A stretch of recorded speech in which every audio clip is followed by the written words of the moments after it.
Google Classroom. This video's purpose is to review some of the introduction work for a teacher to do with Google Classroom. So after already seeing Google Classroom as a student view, what I've chosen to do with the learning is review here for a teacher to set up a class. So we're already at classroom.google.com. There's also the other idea of this in Google Chrome, the browser. I can take this icon that's here, the green lock icon in that URL window. If I left click and hold on that and drag that down, you can see how it's causing my bookmarks bar, the gray bar across the top, to react. When I release, you can see now I've got a Google Classroom bookmark. So with that, Google Classroom's loading up here for me, classroom.google.com, and we can see all the different classes I'm in, or that I'm the teacher for. Now, the next steps. A reminder, you have the 3-menu dashboard to be able to see the classes you're teaching and the classrooms you're enrolled in, as well as to manipulate and navigate yourself through there. From there, the other ideas to get to your actual class you can do is to go to the class that you have by clicking on the squares. All right? So to start a class, you're going to add, and you're creating the class. Thinking creation because you are the teacher. You are the one that's starting it all. All right? So when you click create, this menu choice comes up for a class name and a section. If you're a secondary teacher, I recommend something to do with the section, period 1, period 2, period 3. But for primary elementary teachers, I recommend just naming the class here. I chose names that were like Hayes' class when I taught 3rd grade. I also chose for when I was in 4th grade. And then the section, I would make it the year that it was in. That's how I organize my classes for myself when I was an instructor at the elementary level. So I'm going to go to my class now.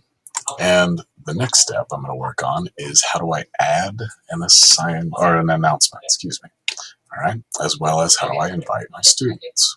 So first off, looking at the students, I did it a little backwards there, but looking at students, I have the student tab here, the stream tab here, the about tab over here. If I click on students, I click on invite. One route to take is to take your class list of students and type their names. Find that class list of students and invite those students. All right.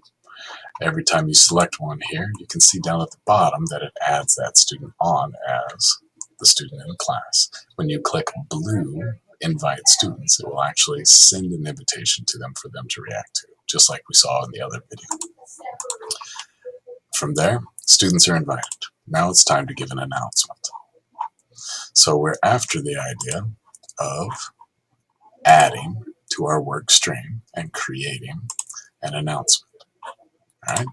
So again, we're in the stream. I'm adding, creating an announcement. At this point, I'm hitting return, enter, and holding it down to show you that you can type as much as you want in that announcement.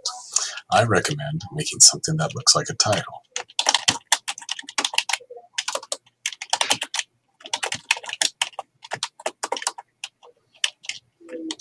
Then give directions.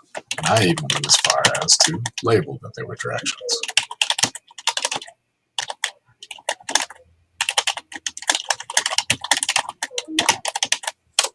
Alright. From that point, you have the option to attach or upload a file that's from your computer.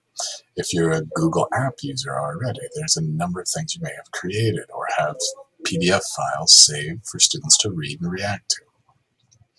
YouTube is this icon here. You can add a YouTube video link. And the last one is any link, such as any website like ST Math or to go to Front Row or Learn Zillion.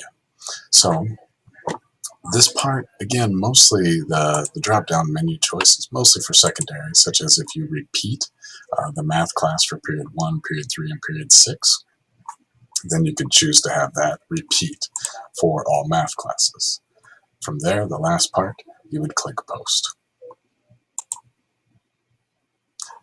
So we've reviewed Google Classroom Introduction of being able to go to the right website using that bookmark and being able to navigate through using the menu choice or the icons that are in there, as well as being able to invite students by typing out the invited list up here, and then finishing up with adding to our stream, our workflow, by adding and creating an announcement.